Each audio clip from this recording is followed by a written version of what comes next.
I finally made a few jigs that I should have made a long time ago that will save me time, make nicer things, making me more money in the end.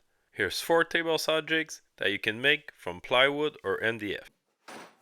The first jig was a long time coming, the famous crosscut sled, which lets you do crosscuts on the table saw without using the miter gauge with more precision and safety. I grabbed one of my plywoods, which is already a proper size for the small crosscut sled I want to make. It has to be short because I don't want to cut rails into my table. Measure how high your blade goes.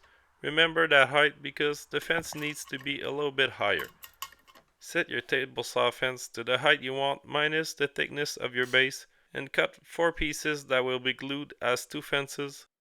Clamp and glue those together. Leave them to dry for an hour or more.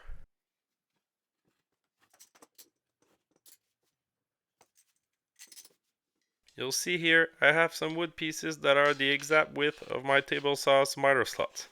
I prepared those many months ago, wanting to make a sled like this, which I never ended up doing.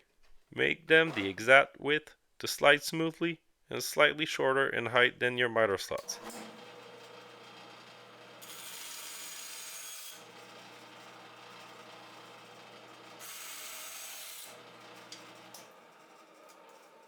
Using the washer trick as it's usually called, but in my case small magnets, use something to prop the wood pieces just over the surface of the table saw. Add glue on the bars but not too much so that the squeeze out makes a mess. Align your base best as you can, centered. I use the square to help me do this. This is not too critical as the fence you'll add will be squared to the blade, but of course make sure it's squared as much as possible now.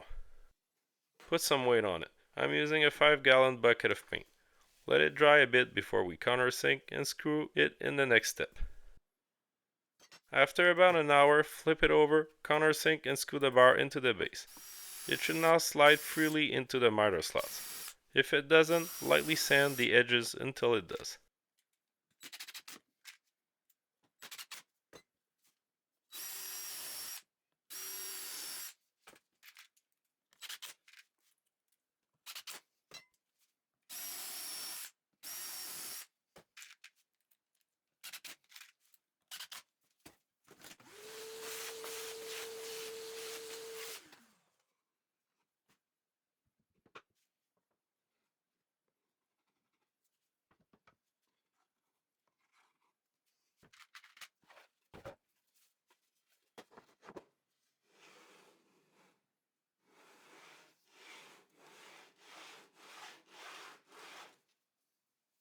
Back to the fences. Unclamp the stack and starting by the less important one, glue and countersink the screw on the back fence, the one away from you when using the sled. Squareness is not really important here, but as always, do your best.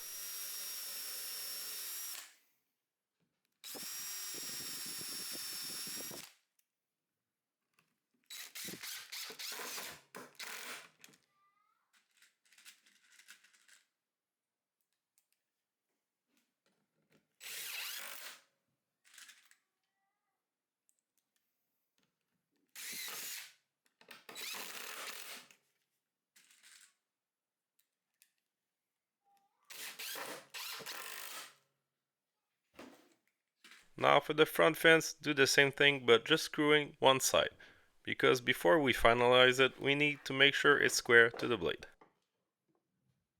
Now for the front fence, do the same thing but just screwing one side, because before we finalize it, we need to make sure it's square to the blade.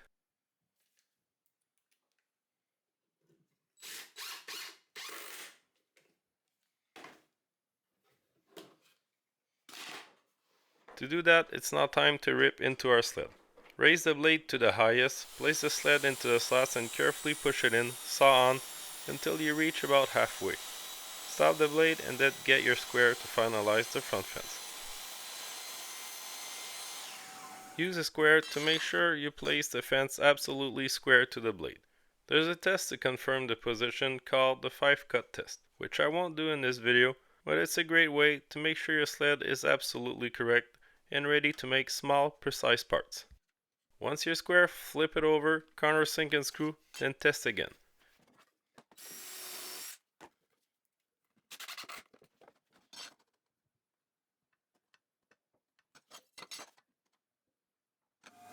Once you're satisfied, put it back on and cut all the way through, or in my case, until it hits my table.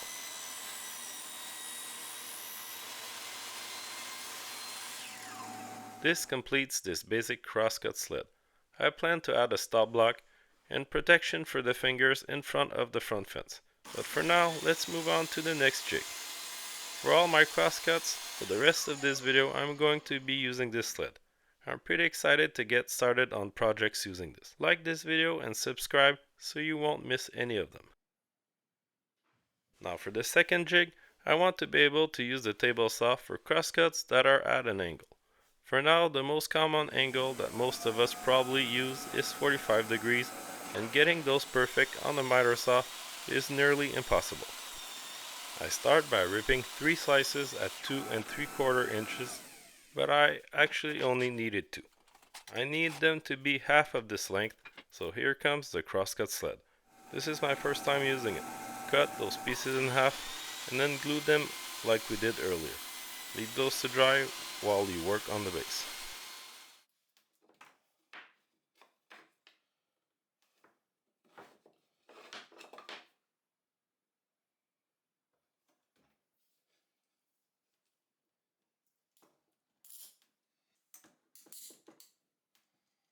Same as earlier, make a base. I'm cheating here and using my small remains of miter bars. I don't want to make more and this will be enough. Again, raise them with magnets or washer, align the base on it, glue it and let it dry with some weight.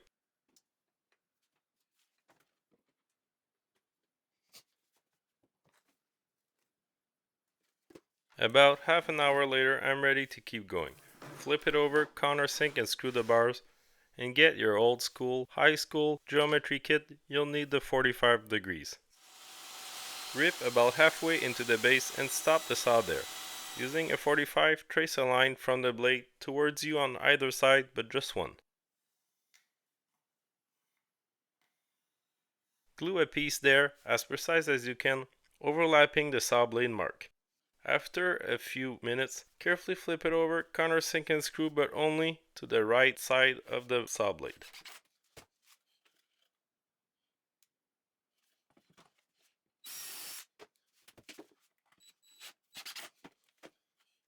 Run the sled into the blade, which will cut your first 45. Now use this to cut another piece at 45 degrees and get your carpenter square, as those two need to be at a perfect 90 degrees from each other. Glue and screw one screw in. Then align it to a perfect 90 degrees and countersink and screw the piece in place.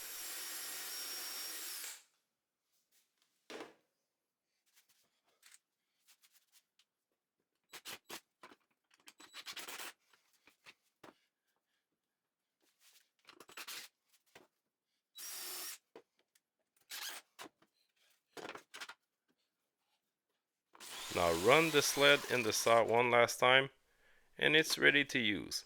Make sure to do your 45-degree cuts using one side for one and the other side for the other cut. Both together form a perfect 90 degree.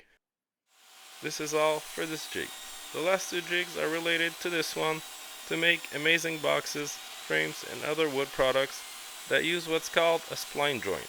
To make that cut, you need to run your work in the table saw sideways on its corner, which is basically impossible without a jig.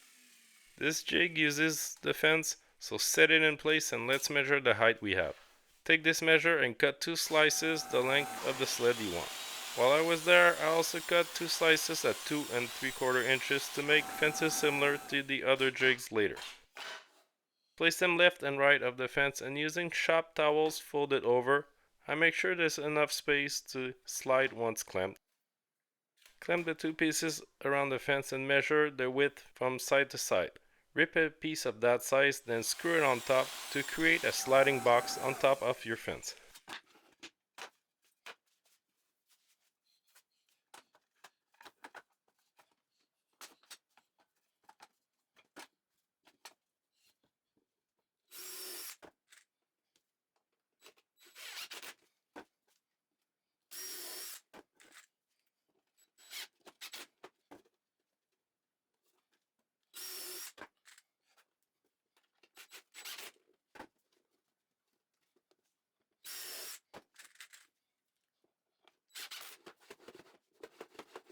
Once that's there, screw the full piece of plywood like this on the side.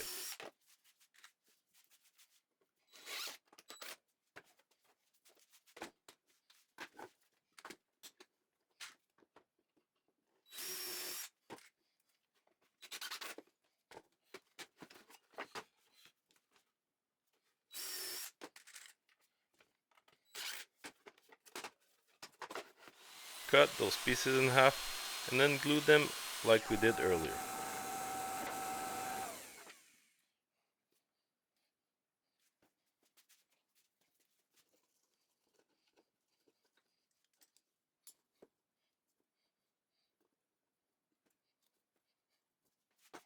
Take a square and measure the middle of your wall, and about 2 inches from the middle, go up the wall at a 45-degree angle. This is the line where you'll glue your fences. My pieces were a bit long here, so I went and trimmed them on the crosscut sled.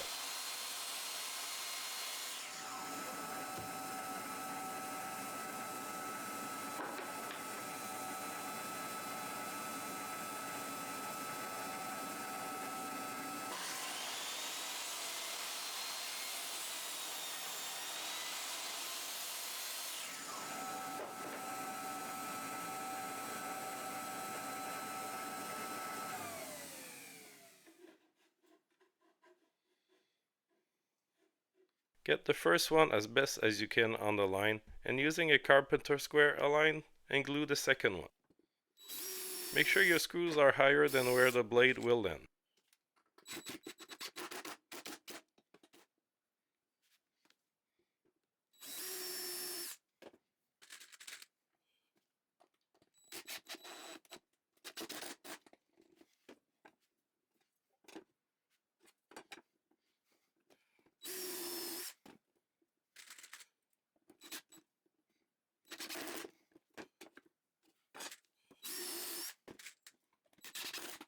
This sled is not complete. Place your piece you want to cut splines into and just run it up the blade for a 1/8 spline.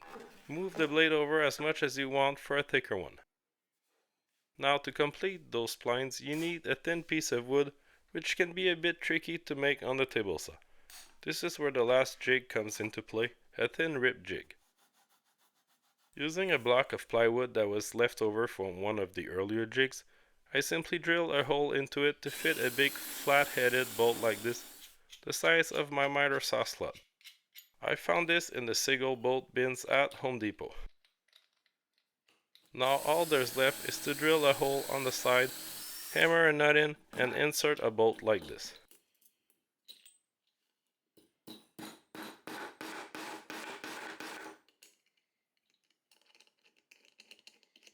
I found that my bolt at first, as you can see, was a little wobbly. I fixed this by adding a wing nut against the nut. It's now rock solid, just like I wanted. This completes those 4 jigs.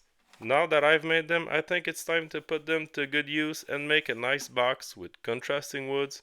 Let me get all this ready, and it'll be a video soon. So subscribe to make sure you don't miss it. Thanks for watching, and happy building.